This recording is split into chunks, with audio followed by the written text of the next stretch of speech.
마가복음 4장 35절에서 마가복음 5장 전체에 이르기까지 이 땅에 하나님 나라의 왕의 통치를 가지시고 그의 능력의 역사를 어떻게 행하시는가라는 것을 우리에게 소개해요. 예수님은 인간의 힘으로 극복할 수 없는 자연, 바람과 그리고 파도를 잔잔케 하심으로 우리의 모든 자연의 위험으로부터 구원하시는 하나님 되심을 증거하고, 예수님은 악한 군대 귀신 들린 거라사인의 땅의 사람을 그를 귀신의 압제 가운데 자유케 하시고 해방하심으로 우리를 사탄의 권세와 능력의 압제 가운데 우리를 구원하시고 해방하시는 하나님이 되심을 증거하고, 예수님은 12해를 혈루증 앓는 여인의 질병을 고치심으로 인간의 고통의 질병 가운데 우리를 구원하시는 능력의 주님 되심을 소개하고, 예수님은 죽은 야이로의 딸을, 회당장 야이로의 딸을 살리심으로 인간의 가장 두려움과 그리고 절망인 죽음을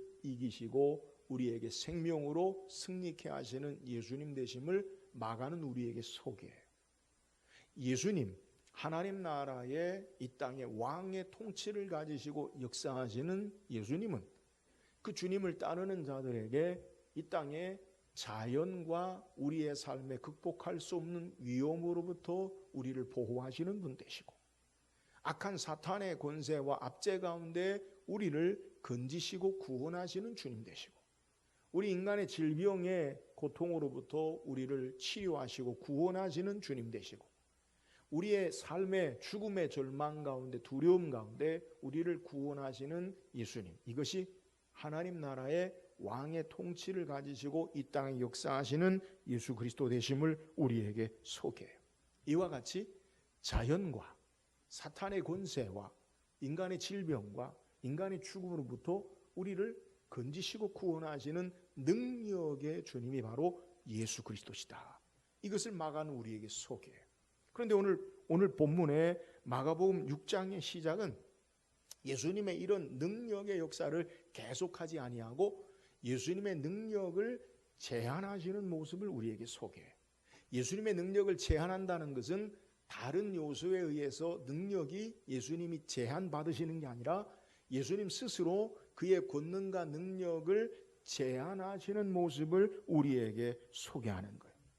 오늘 예수님께서 고향 땅에서, 나사렛 고향 땅에서 더 많은 능력과 이적을 베푸실 수 있는 곳임에도 불구하고, 또 더 많은 은혜를 행하실 수 있는 곳임에도 불구하고 이전에 행하셨던과는 다르게 소수에게만 병자를 고치시고 능력을 제한하시는 모습을 우리에게 소개하는 거예요.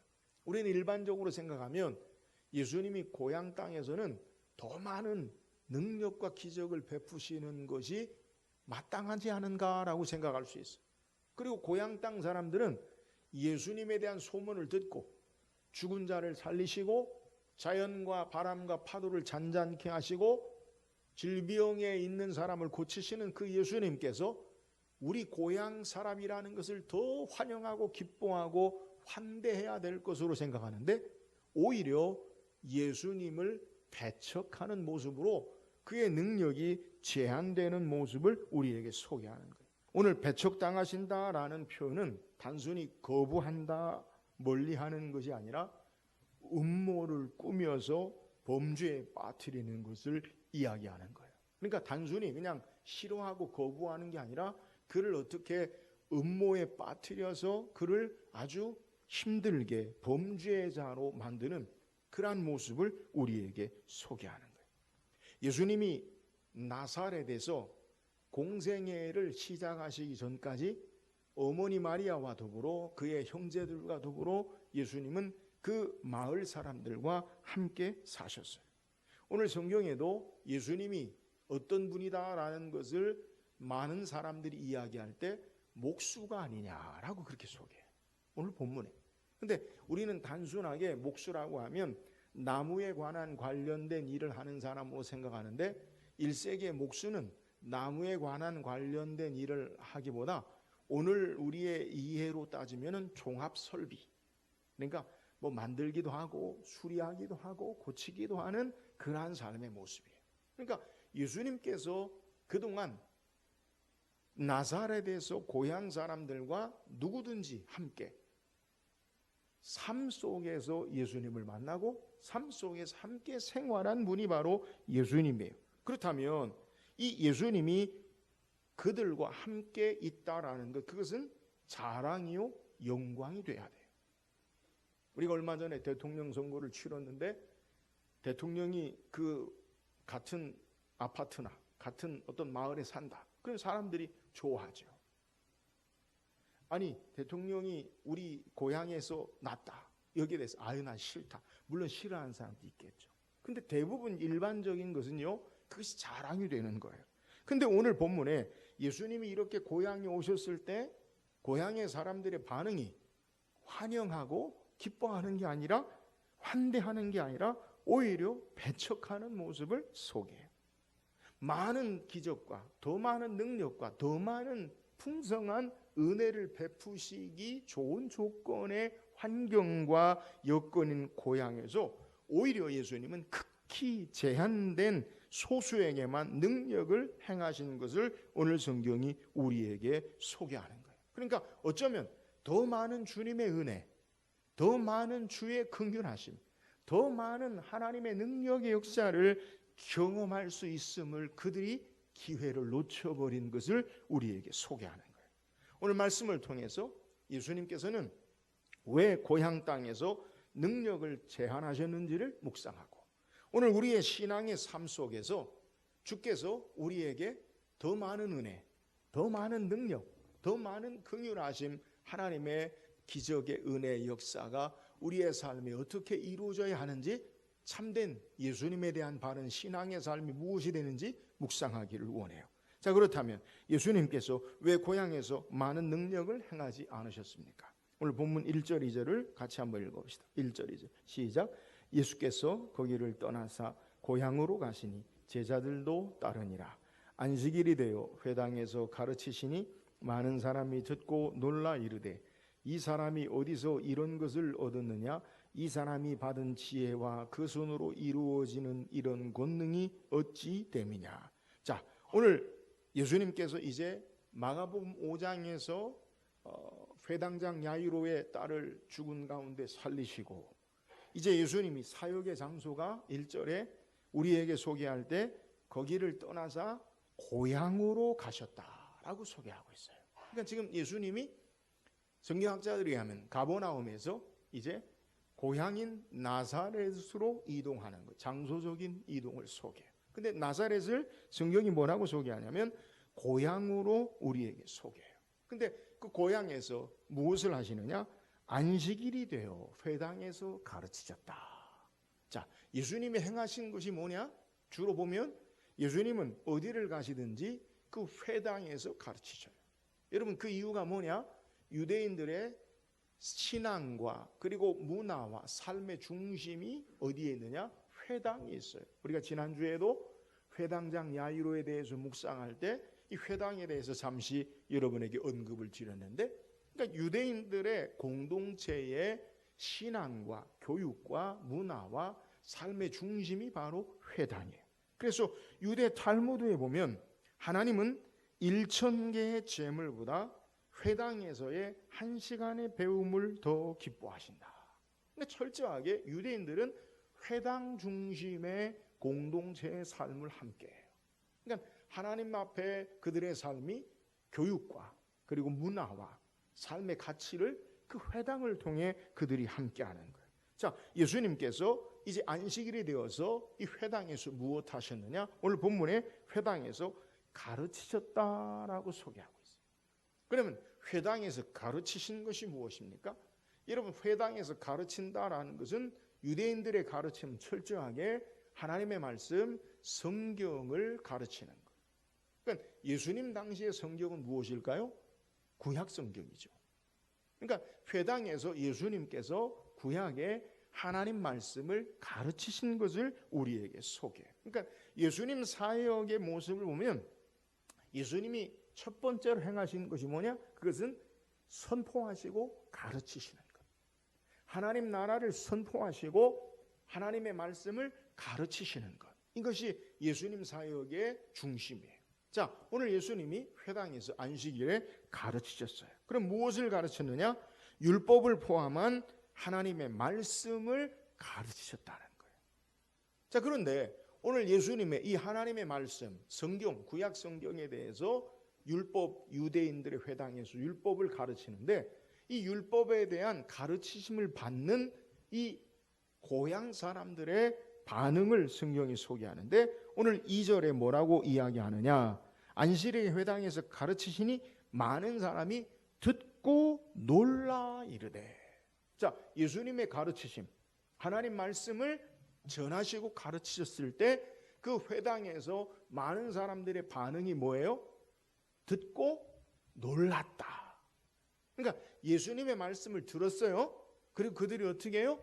놀랐어요. 예수님의 가르치심에 놀라워한 것, 이것이 바로 오늘 성경의 나사렛의 안식일의 회당에서 예수님이 가르치심에 대한 반응이에요. 우리는 여기서 주님의 말씀에 대한 우리의 반응이 무엇이 되어야 하는가? 여기에 대해서 우리에게 성경이 소개하는 것을 좀 생각해 볼 필요가 있어요.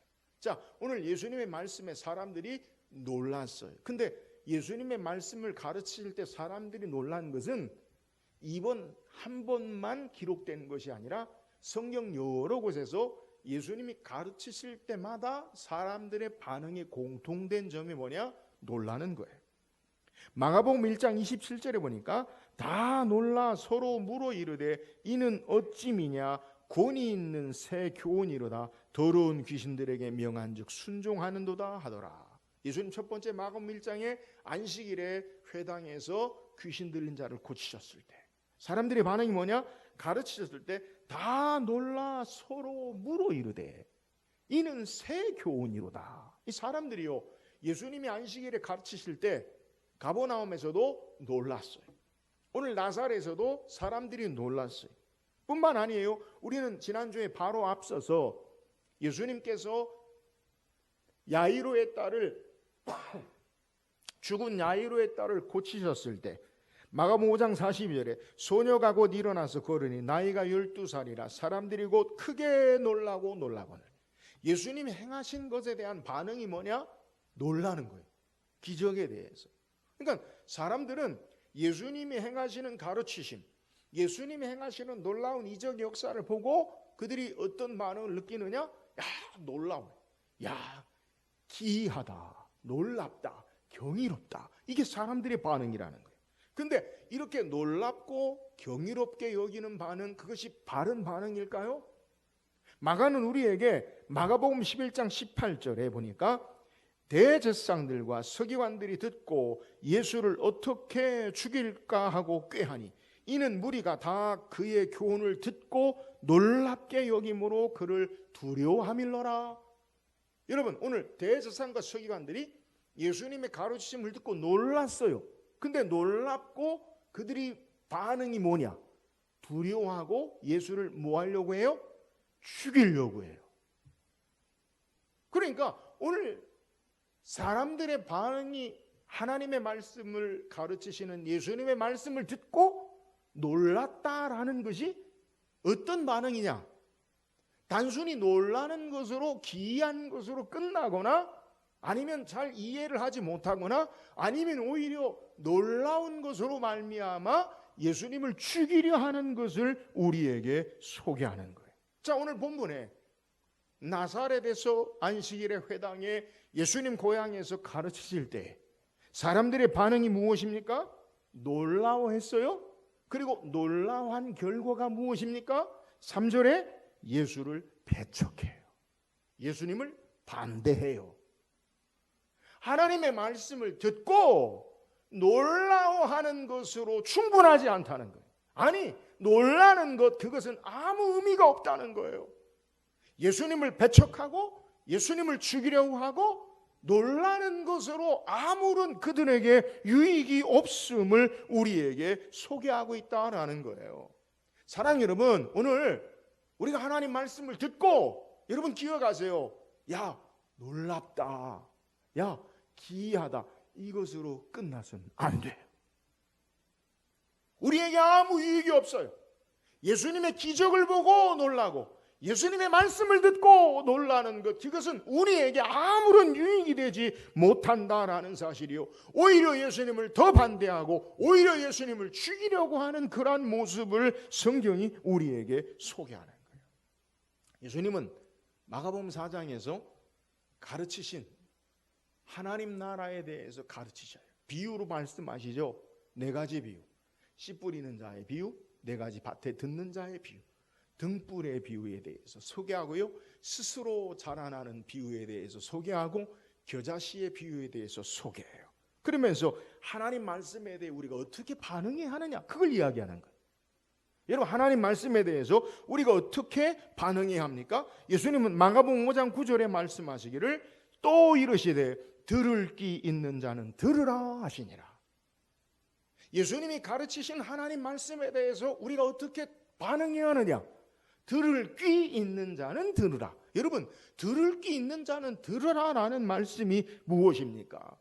이것을 해설하실 때 좋은 밭의 비유에 대해서 해설하실 때 뭐라 말씀하냐면 마가복음 5장 20절에 좋은 땅에 뿌려졌다는 것은 곧 말씀을 듣고 받아 30배나 60배나 100배의 결실을 하는 자니라.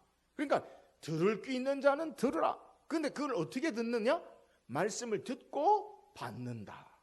말씀을 듣고 받는다. 말씀을 듣고 받는다는 의미가 무엇이냐? 똑같은 마태복음 13장의 병행구절 씨 뿌린 자의 비유에 대해서 예수님 뭐라 말씀하냐면 너희 눈은 봄으로 너희 귀는 들음으로 복이 있도다.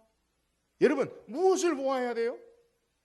너희 눈은 봄으로 너희 귀는 들음으로. 그들이 눈앞에 무엇을 봅니까? 하나님의 말씀을 전하시는 예수님을 바르게 보는 거예요. 무엇을 들어야 합니까? 하나님의 말씀으로 이 땅에 오신 예수님의 말씀을 바르게 들어야 돼요.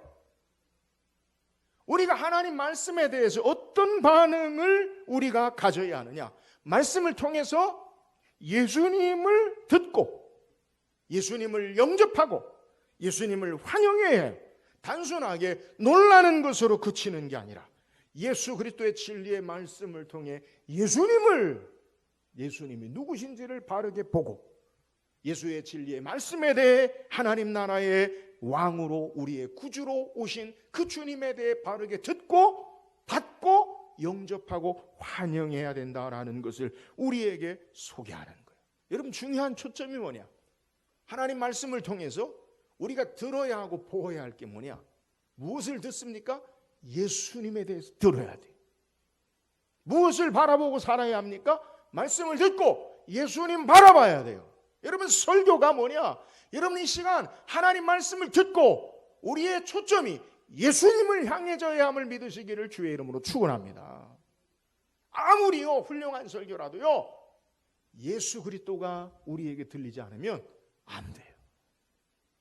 아무리 놀라운 인의 기적의 역사, 아무리 놀라운 경이로운 그러한 일들을 우리가 보고 듣는다 하더라도 그곳에 예수 그리스도가 드러나고 예수 그리스도가 보이지 않으면 아무 유익이 없음을 우리에게 소개하는 거예요.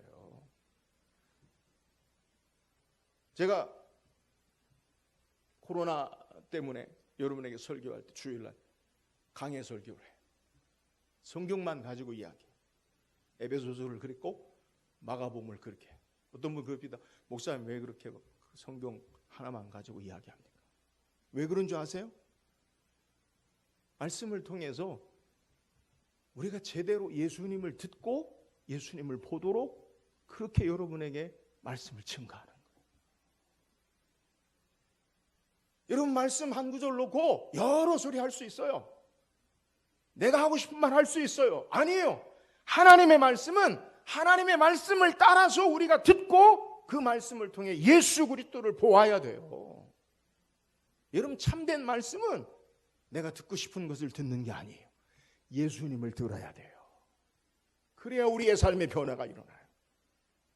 내가 듣고 싶은 것을 듣고 내가 보고 싶은 것을 보는 건 신앙이에요. 아무런 유익이 있지 않아요. 여러분, 오늘 본문에도 많은 사람이 놀랐어요. 놀란 것의 결과가 뭐예요? 예수님을 배척해요.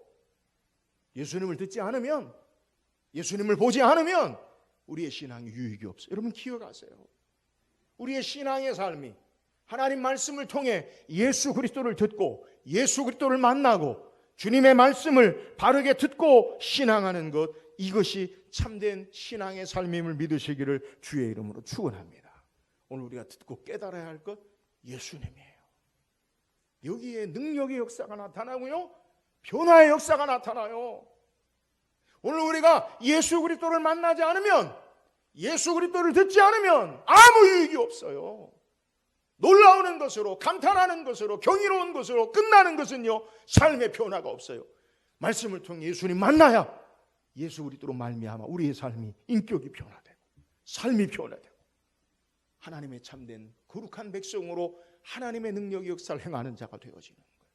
사랑하는 여러분, 날마다 말씀을 통해 듣고 놀라는 것이 아니라 예수 그리스도를 듣고 예수 그리스도를 바라보고 예수 그리스도를 만나는 능력 있는 삶을 사는 저와 여러분 되기를 주의 이름으로 축원합니다. 또 오늘 본문에 예수님께서 왜 능력을 제안하십니까? 3절 말씀 읽어보세요. 3절 시작. 옥수가 아니냐, 야고보와 요셉과 유다와 시몬의 형제가 아니냐, 그 너희들이 우리와 함께 여기 있지 아니하냐 하고 예수를 배척한지라. 예수님을 배척하는 이유, 놀라기만 하고 배척하는 이유에 대해 소개하는데, 2절 중반절에서부터 예수님의 말씀을 듣고 6가지 질문, 의문에 대해서 예수님에게 그들이 마음속으로 쏟아나요. 2절 중반절에 뭐라고 이야기합니까?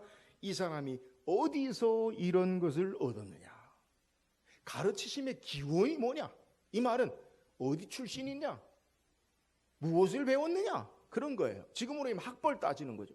어디서 배웠는데 그렇게 이야기하지? 두 번째, 이 사람의 받은 지혜가 어디서 왔느냐? 마찬가지. 지혜가, 이 사람이 이렇게 말하는 지혜가 어디서 왔느냐?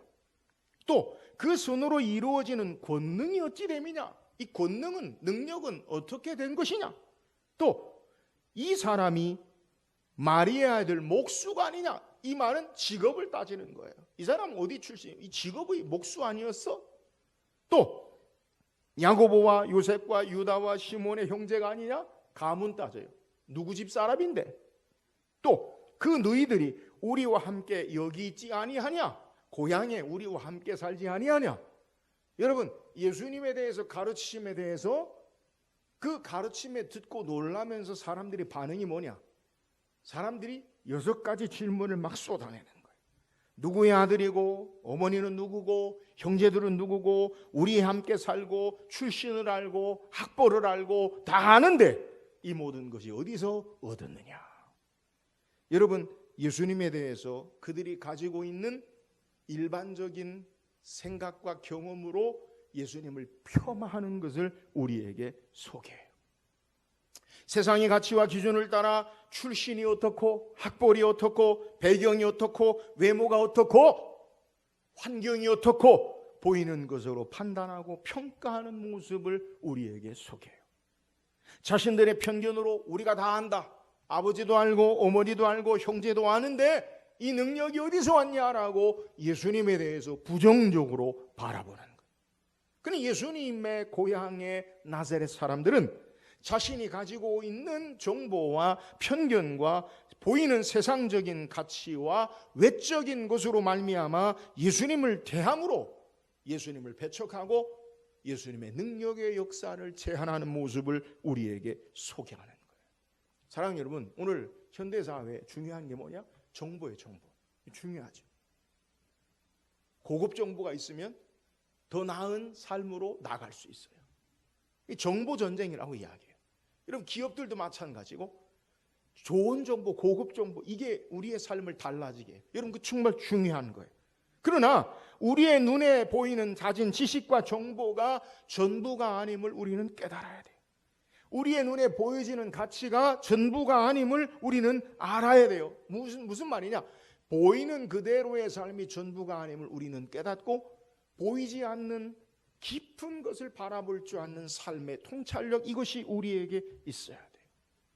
우리가 보는 기준과 판단과 가치가 우리에게 얼마나 어리석은가, 이것은 성경에서 이미 우리에게 말씀하는 교훈이에요. 사무엘상 16장에 보면 하나님께서 사무엘을 통해 사울 왕을 세우신 것을 후회하시고 버리시고 이새의 집에 새로운 하나님의 사람, 기름 부은 자 왕을 세우기로 하나님이 정하시고 사무엘을 이새의 집에 보내시죠. 사무엘이 이새의 집에 가요. 그리고 평안함으로 왔다. 그리고 첫 번째 아들은 엘리압을 보고, 이새의 아들 엘리압을 보고 사무엘의 마음이 어떠하느냐? 여호와의 기름 부으실 자가 과연 여기 있다. 이 사무엘 선지자잖아요. 이 선지자가 보니까 이새의 아들 첫 번째 엘리압을 딱 보니까, 야, 과연 하나님께서 기름 부음 받을 자가 여기 있다. 엘리압이 마음에 들었다는 거예요. 외모로 보거나 이 정도면 왕이 될 만한, 기름 부음 받을 만한 그러한 사람이다라고 그가 생각하는 거예요. 근데 하나님께서 사무엘에게 뭐라고 말씀하시느냐? 우리가 아는 사무엘상 16장 7절에 여호와께서 사무엘에게 이르시되 그의 용모와 키를 보지 말라. 내가 이미 그를 버렸노라. 내가 보는 것은 사람과 같지 아니하니 사람은 외모를 보거니와 나 여호와는 중심을 보느니라 하시니라. 여러분, 우리는 외모를 봐요. 어떻게 생겼느냐, 어떤 배경을 가졌느냐, 어떤 학벌을 가졌느냐, 어떤 재산을 가졌느냐, 어떤 위치에 있느냐. 여러분, 우리는 보여지는 것을 봐요. 하나님은요, 보여지는 것을 보는 게 아니라 더 깊은 삶의 중심을 보시는 것을 우리에게 소개해요. 사무엘에게 이새가 둘째 아비나답을 보여 지나가게 해요. 근데 여호와께서 택하지 않으세요? 셋째 산마를 지나가게 하시고 하나님께서 그를 택하지 아니하셔요. 사무엘이 이새에게 묻죠. 너의 일곱 아들 모두를 택하지 아니하셨는데 다른 아들이 없느냐라고 물어요. 이때 이새가 말하기를 아직 막내가 남았는데, 전에 개혁성경에는 말째가 남았는데 그는 양을 지키나이다. 사무엘이 이새에게 말하여 그를 데려오라. 그가 오기까지는 내가 식사 자리에 있지 않겠다. 그러니까 이 이새가 말하기를 아직 말째, 우리 개혁개정 막내, 이 막내라는 것 단순히 그냥 막내, 우리가 생각하는 형제들 가운데 가장 막내라는 의미보다 히브리어의 의미를 보면 이 막내의 의미가, 말째의 의미가 뭐냐? 그것은 어린, 작은이라는 의미와 더불어서 하찮은, 중요하지 않은 이런 의미를 가지고 있어요. 그러니까 아버지 이새가 보기에 사무엘이 와서 자기 아들 중에 기름 부어 왕을 세우는데 누구를 세울까? 그러니까 이 이새의 마음에는 첫 번째 아들 엘리야, 두 번째 아들 아비나답, 세 번째 아들 삼마까지는 그래도 될 만하지 않을까, 이렇게 생각을 하는. 근데 이새의 마지막 아들 막내는 어떻게 생각하느냐? 하찮게. 아버지가 봐도 얘는 왕제가 안 돼, 왕의 제목이 안 돼. 그래서 야, 넌 가서 양이나 쳐라, 그런 거예요. 여러분, 우리가 보이는 눈의 가치와 기준으로 보는 것, 얼마나 우리의 삶에 실수가 많은 것을 알아야 돼요. 하나님은 중심을 보시고 일하는 거예요. 우리의 보이는 세상의 가치로, 우리의 보이는 경험과 우리의 가진 것으로 보지 말고 하나님이 보게 하시는 것으로 보는 것, 이게 참된 신앙의 삶, 하나님의 은혜와 능력의 역사를 볼 수 있는 삶인 것을 우리에게 소개하는 거예요. 사랑하는 여러분, 우리는 무엇을 바라보아야 합니까? 세상의 가치와 기준이 아니에요. 보이는 것이 전부가 아니에요. 세상의 것으로, 나의 편견으로, 나의 경험으로 보지 말고 하나님의 기준, 하나님과 함께 보는 것을 우리는 기억해야 돼요. 그리스도와 함께 바라봐야 되고요, 말씀과 함께 우리의 삶을 바라봐야 돼요. 그래서 히브리서 기자는 히브리서 13장 11장 3절에 믿음으로 모든 생애가 하나님 말씀으로 지어진 줄 우리가 아나니 보이는 것은 나타난 것으로 말미암아 된 것이 아니니라. 여러분, 우리는 무엇을 바라봅니까? 믿음으로 바라봐야 돼요. 여러분, 우리의 눈앞에 있는 것들을 어떻게 바라봐야 합니까? 믿음으로 주님과 더불어 말씀과 더불어 바라볼 수 있기를 주의 이름으로 축원합니다. 보이는 것은요, 우리에게 하찮아 보여요. 이사야 53장에 그는 어린 순과 같고 볼품이 없고 예수 그리스도에 대해서. 세상으로 보여지는 것은 약한 거예요. 십자가에 죽으시는 거예요. 그러나 하나님의 놀라운 비밀이 그 안에 있잖아요. 오늘 우리의 삶에 눈으로 보이는 것으로 판단하지 마세요. 여러분, 우리의 환경이 때로는 우리의 눈에 제약이 있고 한계가 있고 절망이 되어지고 낙심이 되어질 수 있어요. 그러나 그것만 보지 말고 하나님과 더불어 믿음으로 소망 가운데 바라보고 참된 것을 바라보고 하나님의 능력의 은혜의 역사를 경험하는 저와 여러분 되기를 주의 이름으로 축원합니다. 마지막, 오늘 왜 능력을 행하지 않으시느냐? 5절 6절 한번 읽어보세요. 5절 6절 시작. 거기서는 아무 권능도 행하실 수 없어 다만 소수의 병자에게 안수하여 고치실 뿐이었고 그들이 믿지 않음을 이상히 여겼더라. 이에 모든 촌에 두루 다니시며 가르치더라. 자, 예수님께서 왜 고향 땅에서 하나님의 능력의 역사를 소수에게만 행하시고 제한하셨느냐? 오늘 그것을 우리에게 소개하는데, 오늘 6절에 뭐라고 소개하냐면 그들이 믿지 않음을 이상히 여기셨더라. 뭐함을 이상히 여기셨더라고요? 믿지 않음을. 믿지 않음을. 여러분, 믿지 않는 게 뭐예요? 불신앙. 불신앙. 믿음 없는 것. 이것이 바로 예수 그리스도의 능력이 제한하시는 이유임을 우리에게 소개해요. 나사렛 사람들이 믿지 않은 것이 무엇입니까? 예수 그리스도를 하나님의 보내신 자 메시아로 믿지 않아요. 예수님을 하나님으로 믿지 않아요. 육체적인 단순히 그들과 함께 있는 자로 알고 하나님의 아들로 이 땅에 참된 왕으로 구주로 오신 주님을 믿지 않아요. 예수님을 바르게 믿지 않아요. 그의 말씀을 놀라워하지만 믿지 않아요. 그의 능력을 그들은 놀라워하지만 예수님을 믿지 않아요. 그러므로 주께서 그들에게 능력을 행하시지 않음을 우리에게 소개하는 거예요. 여러분, 다 그런 건 아니지만 복음서에 보면 믿음 있는 곳에 하나님의 능력의 역사를 행하셔요. 물론 이것이 보편적으로 일반적이진 않아요. 예수님이 능력을 행하셔도 믿지 않는 것, 오늘 본문의 내용도 그러지만 마태복음 11장에 보면 예수님께서 저주하신 세 지명이 있는데, 화 있을진저 고라시나 화 있을진저 벳세다요 너희에게 행한 권능을 두로와 시돈에서 행하였다면 그들이 벌써 베옷을 입고 제 앉아 회개하였으리라. 그러니까 가장 많은 능력을 행하신 고라신, 벳세다, 그 성읍들. 근데 그곳에는 그들이 주님을 믿지 않음을 우리에게 소개해요. 그러나 그건 일반적이진 않지만 예수님 앞에 나아가는 바른 능력의 역사를 우리가 어떻게 경험하느냐? 믿음을 가져야 돼요. 우리는 바로 앞서서 마가복음 5장에 12해를 혈루증으로 앓던 여인이 예수의 옷가에 손만 대면 자기 병을 고칠 것이라는 기대를 가지고 예수님의 옷에 손을 댄 것을 예수님 뭐라고 말씀하시냐? 마가복음 5장 34절에 예수께서 이르시되 따라 내 믿음이 너를 구원하였으니 평안히 가라 내 병에서 너희가 건강할지어다. 내 믿음이 너를 구원하였다. 마가복음 5장 36절에 야이로에게 말씀하시기를 예수께서 그 하는 말을 곁에서 들으시고 회당장이 이르시되 두려워하지 말고 믿기만 하라 하시고. 여러분, 주님이 우리에게 요구하시는 게 뭐예요? 참된 믿음임을 믿으시기를 주의 이름으로 축원합니다. 오늘 주의 능력의 역사, 은혜의 역사, 하나님이 행하시는 일들을 우리가 어떻게 경험합니까? 믿음으로 경험하는 거예요. 우리에게 왜 하나님의 은혜와 도우심의 역사를 우리가 보고 깨닫지 못합니까? 믿음이 없어서. 믿음이 없어서.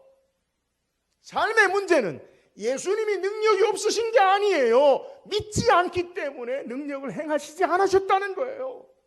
여러분, 저와 여러분의 문제가 뭡니까? 예수님은 동일하세요. 어제나 오늘이나 동일하세요. 문제는 내가 믿음이 없어서.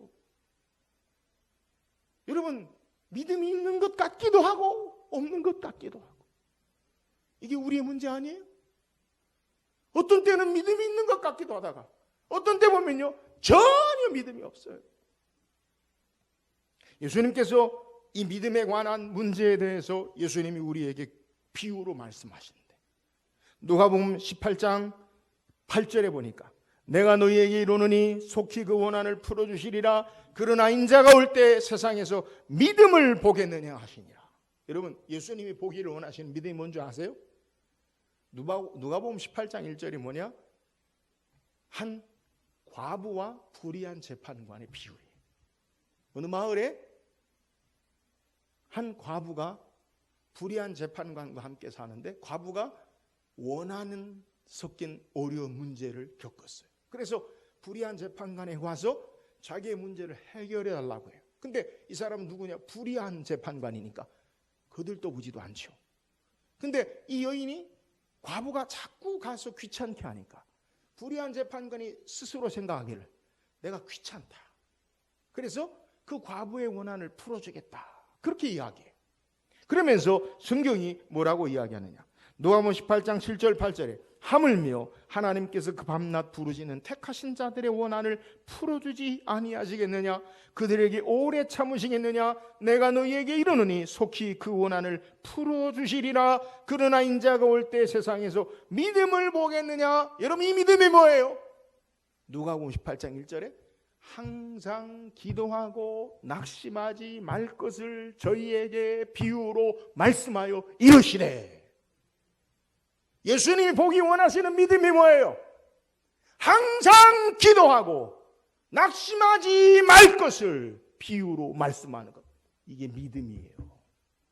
믿음은 항상 기도하고 낙심하지 않는 것.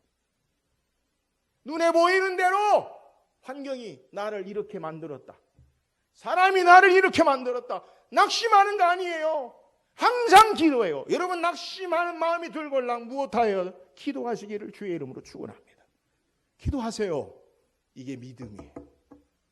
주께서 일하시고 주께서 행하시고 주께서 역사하실 것을 보고 기도하는 거예요. 입술로 불평하고 원망하고 낙심하지 마세요. 하나님 앞에 기도하고 믿음으로 하나님의 역사를 이루시는 저와 여러분 되기를 주의 이름으로 축원합니다. 우리에게 필요한 것, 그것은 믿음이에요. 인자가 올 때 믿음을 보겠느냐? 주님이 원하시는 것, 믿음 가운데, 믿음 안에 하나님의 능력의 역사가 우리에게 나타나요. 배역한 세대 가운데 예수님을, 하나님을 온전히 바라보고 신뢰하고 의지하고 주님을 바라보고 주의 말씀을 듣고 우리의 삶의 믿음을 가지고 항상 기도함으로 말미암아 하나님의 능력의 역사를 제한하지 아니하고 풍성한 은혜의 역사를 간증하는 삶이 될 수 있기를 주의 이름으로 축원합니다. 오늘 성경 우리에게 예수님의 능력을 제한하시는가? 우리는 예수님에 대해서 어떻게 우리의 신앙의 삶을 바르게 살아야 할 것인가? 이것을 우리에게 소개해요. 오늘 우리에게 주께서 요구하시는 게 뭐예요? 하나님 말씀을 통해 예수님 바라보고 예수님 만나야 된다는 거예요. 여러분, 우리에게 정말 하나님의 능력의 역사, 하나님 말씀에 대한 우리의 반응이 뭐냐? 놀라는 것으로 끝나면 안 돼요. 예수 그리스도를 만나고 예수 그리스도를 바라보고 말씀을 통해 이 주님 의지하고 주님을 만나야 돼요. 우리는 예수 그리스도를 통해 참된 믿음 안에 우리의 삶이 있어져야 돼요. 우리는 항상 기도함으로 믿음 안에 하나님의 능력의 역사를 우리의 삶에 제한하지 아니하시고 일하시는 그 주님을 경험할 수 있는 거예요. 사랑하는 여러분, 오늘 말씀을 통해서 예수 그리스도의 말씀을 따라 우리가 주님 바라보고 주께서 행하시는 것들을 통해 하나님 바라보는, 그래서 주님을 바르게 보고 바르게 듣고 예수 그리스도로 참된 능력의 역사를 행하는 저와 여러분 되기를 주의 이름으로 축원합니다. 우리의 가지는 편견, 경험, 가치가 아니라 예수 그리스도와 함께 말씀과 함께 믿음으로 삶을 바라볼 수 있기를 주의 이름으로 축원합니다. 그 믿음은 삶의 절망이 아니라 항상 기도하고 하나님을 신뢰함으로 우리에게 제한하시지 아니하는 하나님의 능력의 역사를 경험하는 우리 모든 성도 되기를 주의 이름으로 축원합니다.